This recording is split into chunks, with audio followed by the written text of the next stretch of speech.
Hello everybody, Leo Woods here.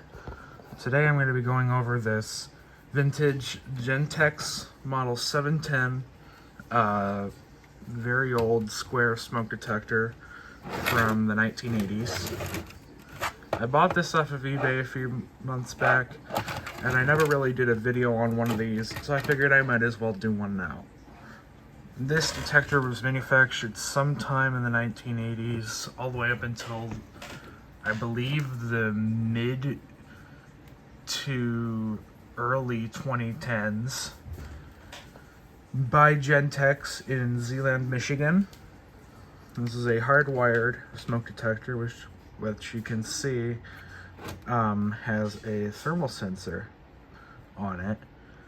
This was Gentex's solid state design that they came about, I think, after the earlier models. They went through a couple revisions of their solid state ones. Some of the earliest ones that were somewhat solid state were based on the absolute originals, which the model number slipping my mind right now, but I'll link a video to one of those.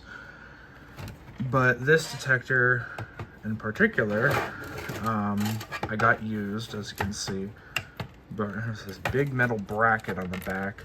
Let me try to get this bracket off one sec. Okay, so the bracket is now off, and as you can see, the thermal sensor is rated at 135 degrees Fahrenheit.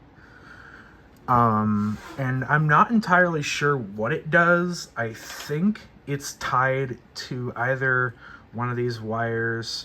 I'm not sure if it's like one of my other thermal smoke combos, which I will show right now.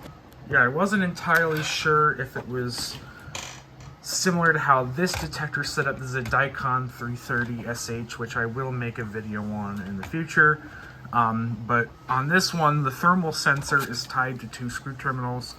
I'm not sure if it's similar in that case where this is connected to two wires. I'm not sure, but I know this has a tandem relay output in addition to the interconnect feature. This particular one was modeled in 1990, issue number 32,218. It's a single and multiple station smoke and fire detector. I believe the exact model of this, it says model 710 here, but I believe it's a 710 HCC. I could be wrong though, but that's what this label here says. This detector, of course, is photoelectric.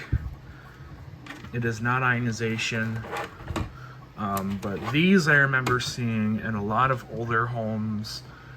And, well, not really older homes, because the homes I've seen these in were the Master Guard branded ones that were the battery operated ones.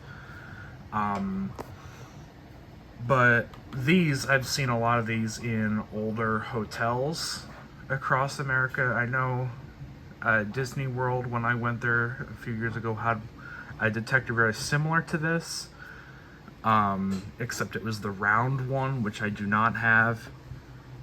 But as to how I got this, I bought it on eBay in a lot of 3, meaning I do have 2 others of these, and I'm not quite sure what I'll do with them. I'm planning to do something with them, but not entirely sure yet.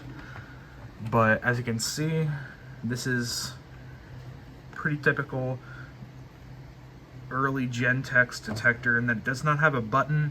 It has a dial of which you can set to either a normal position for sensing. You can increase the sensitivity by turning it kind of slightly less than halfway, and then if you turn it all the way to test 1, it'll go off. If you turn it to test 2, you can check the chamber for any abnormalities in sensitivity. This, if I recall correctly from the marketing, was one of the very few detectors that was marketed in a way that allowed the customer to dunk this in a bucket of soapy water, let it dry, and supposedly it would restore the detector to a clean, like new condition. I've only been able to find one video truly documenting that feature, but it's very, very little known. These detectors, obviously, having been around for so long, they obviously had to be robust and easy to use. So without further ado, let me just give this thing a test for you so you can hear it. Okay, after fiddling with it for just a little bit, I managed to get it to be powered up. As you'll see in a moment, if it does it, the indicator should blink. But I didn't see anything, but I did just plug this in, so, oh, there it is. Let's see if I can get this thing to test. I'm going to turn it to test real quick, and then turn the camera back.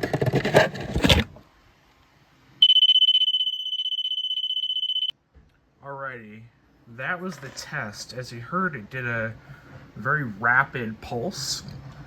I want to say that is a standard tone produced by the, I believe, the Super Tech, or was it the,